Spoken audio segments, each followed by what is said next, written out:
Hi guys, Assalamu alaikum. I hope you all are doing fine.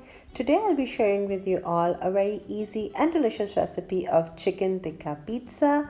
I'll be sharing with you the recipe of dough, the sauce, and of course chicken tikka bites and how you can make those and along with all the assembling and all. So first we're going to knead our dough.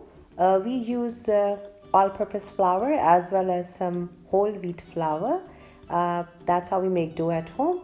I'm also adding a bit of salt and some garlic powder for flavor and some sugar, which is going to work as some food for the yeast to activate. So here I'm using some active yeast, instant yeast. You can use activated dried yeast as well. Normally I use that, but that day I had that on hand, so I preferred using that. Otherwise I usually use the dried active yeast.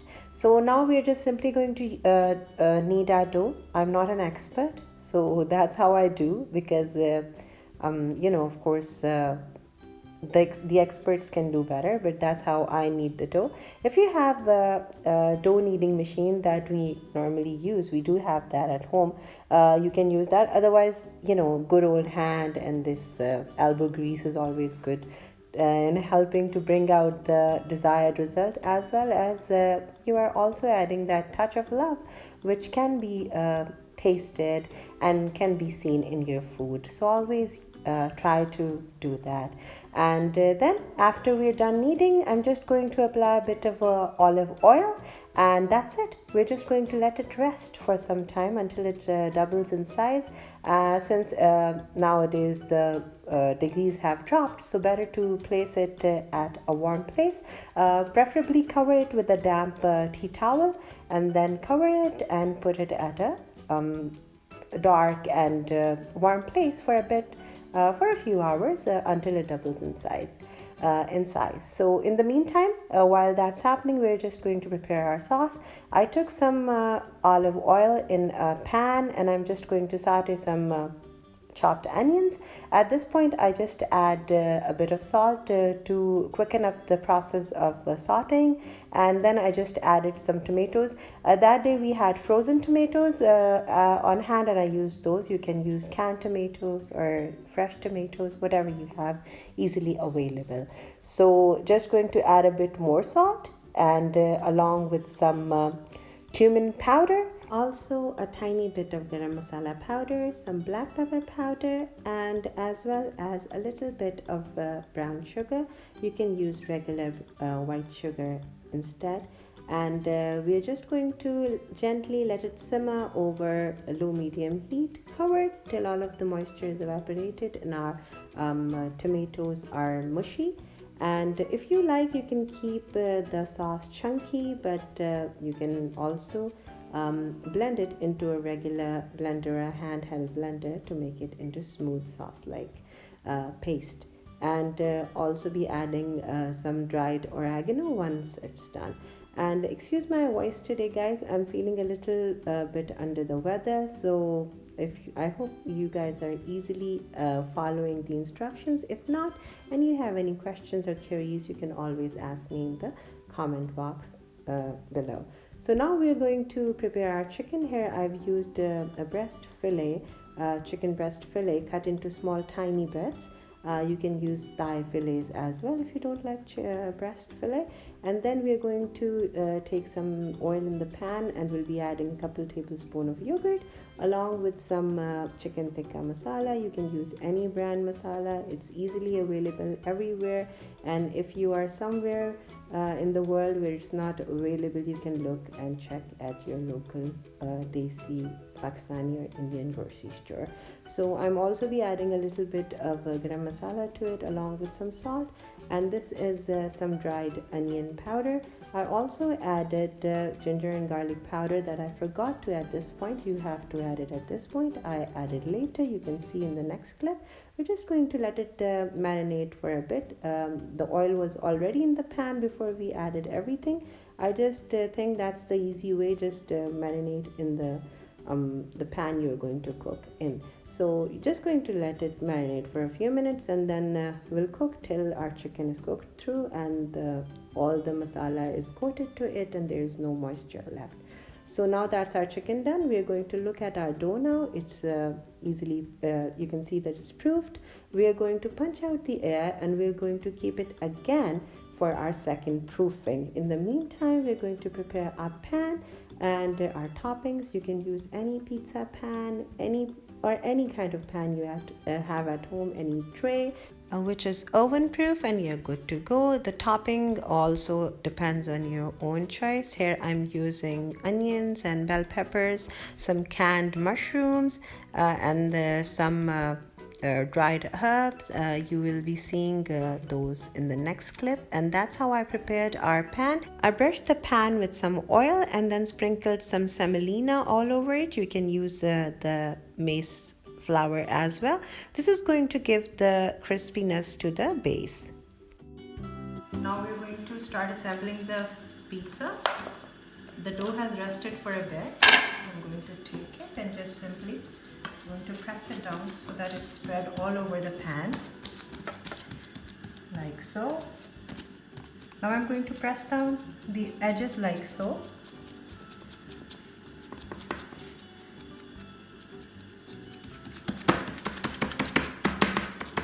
So that we have nice finished looking edges. Okay.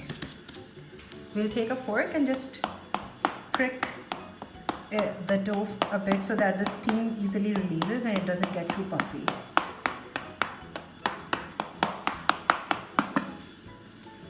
Now the tomato sauce that I made earlier, I'm going to spread some on the base. We're going to spread it like that. Now all the amount of the ingredients used, it's totally up to you that how much you want. Some people don't want a lot of sauce, some want it too saucy, so it all depends on your own preference. At our house we just like it like moderate, not too saucy, not a little saucy, but we like to have sauce on our pizza. Okay, the leftover can always be used in pasta, or you can just store it in a jar and keep it refrigerated, and it stays good up till a few weeks. So do not worry if you have leftovers, because it's always going to get used. Okay, now we're going to put some cheese on the base. What it will do, that it will act as a glue for all the ingredients to stay in place.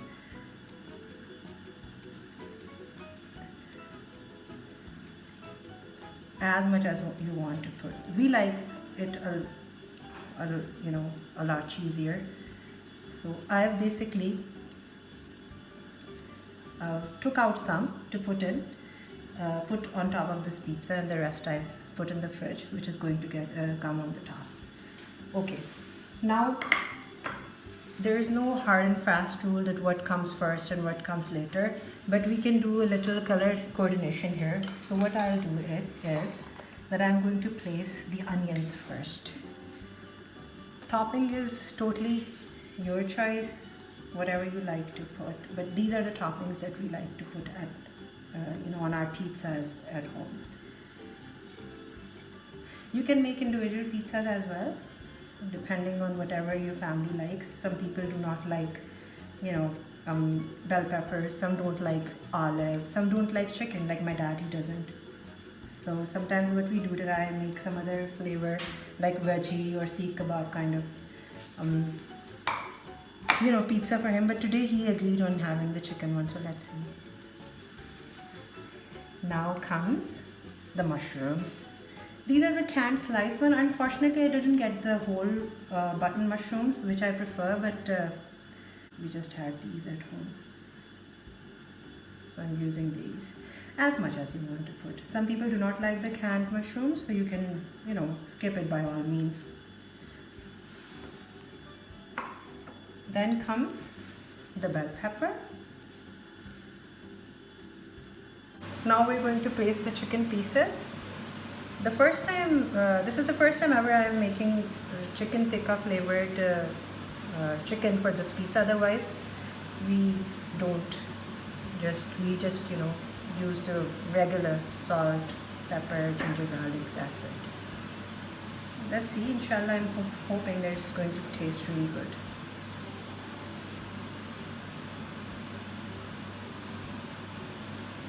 Now we are going to just put randomly the olive slices all over. Again, we didn't find the black ones, so we're using the green ones. It's just, the flavor is a little more prominent of black ones, and also the color, is different, so it's fine. Okay, now what we're going to do, that I'm going to sprinkle some. No, we'll do it later. I'm just going to do one thing. That this is herb infused oil, olive oil. We're going to give some extra flavor to these edges because sometimes they are not, they do not have any flavor, so people leave it. But what I do at home, I'm going to use this herb infused olive oil. It's optional. You don't have to do it. I'm just going to take it some out in this container like this, or its cap. I'm going to take with a brush some of the oil and going to brush it all over like this. It's going to give these edges a very delicious flavor. Like this. And now I'm going to just sprinkle some garlic powder all around the edges. It's going to give it a very delicious flavor. It's going to be like you're having garlic bread. You can use butter as well instead of the olive oil. Now we're going to bake this. Why I'm not putting the cheese right now? Because what we like to do, this is a trick that I've learned from my mom. Ever since I was a child, of course my mom used to make the pizza, and that's what she does. Step one, which I told you earlier, that we're going to put the cheese on top of the sauce. And later we're going to bake the pizza first. When it's half done, like all of the topping, like these vegetables, they're going to release some water. And that can make your pizza soggy. We do not want that. We're just going to cook it when it's half done. We're going to top the pizza with the cheese and then going to cook it till it's fully done. Now, some people do not give the color to the cheese, but the cheese needs to have some golden color, which is traditionally done as well. Otherwise, it doesn't give you that authentic Italian kind of look. Although this pizza is nowhere Italian, but still. Okay, now my oven is already preheating in the back. I'm going to put it in the oven, and then we'll show you the next step.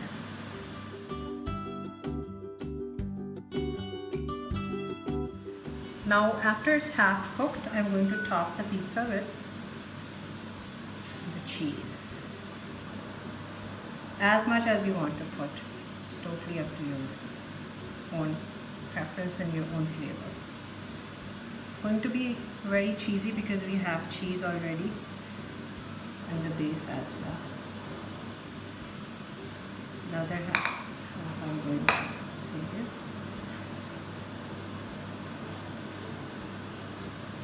Now we're going to sprinkle some mixed herbs. It has a mixed Italian herbs. It has oregano, rosemary, and thyme. It doesn't have basil, so I'm going to put some basil, which my mom has dried at home. We have some fresh basil at home, and she dried it at home. So I'm just going to crush it like so. If you have fresh basil on hand, use that. You're going to feel that the flavor is going to be more intense that way. So now it's going to go back into the oven till the top of the pizza turns golden brown. So I'll show you the final look.